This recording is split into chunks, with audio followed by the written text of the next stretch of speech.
Hi! ఈ neck set నేను మీషో నుంచి తీసుకున్నా. చూడ్డానికి సింపుల్‌గా ఉంది. కానీ పెట్టుకుంటే చాలా బావుంది. ఈ నెక్ సెట్‌కి డబుల్ లేయర్ చైన్‌తో పాటు మిడిల్‌లో బ్యూటిఫుల్ గ్రీన్ స్టోన్ పెండెంట్ ఉంది. దీని చుట్టూ వైట్ స్టోన్ డీటెయిలింగ్, కింద హ్యాంగింగ్ పెరల్స్ వల్ల క్లాసీ లుక్ అయితే వచ్చేస్తుంది. మ్యాచింగ్ ఇయర్ రింగ్స్ కూడా ఇచ్చేశాడు. సింపుల్ జ్యువెలరీ కావాలి అనుకుంటే ఈ నెక్ సెట్ తప్పకుండా ట్రై చేయండి. లింక్ కోసం ఫాలో చేసి లింక్ అని కామెంట్ చేసేయండి.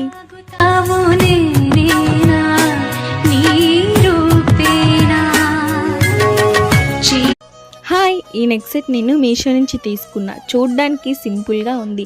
కానీ పెట్టుకుంటే చాలా బావుంది. ఈ నెక్ సెట్‌కి డబుల్ లేయర్ చైన్‌తో పాటు మిడిల్‌లో బ్యూటిఫుల్ గ్రీన్ స్టోన్ పెండెంట్ ఉంది. దీని చుట్టూ వైట్ స్టోన్ డీటెయిలింగ్, కింద హ్యాంగింగ్ పెరల్స్ వల్ల క్లాసీ లుక్ అయితే వచ్చేస్తుంది. మ్యాచింగ్ ఇయర్ రింగ్స్ కూడా ఇచ్చేశాడు. సింపుల్ జ్యువెలరీ కావాలి అనుకుంటే ఈ నెక్ సెట్ తప్పకుండా ట్రై చేయండి. లింక్ కోసం ఫాలో చేసి లింక్ అని కామెంట్ చేసేయండి.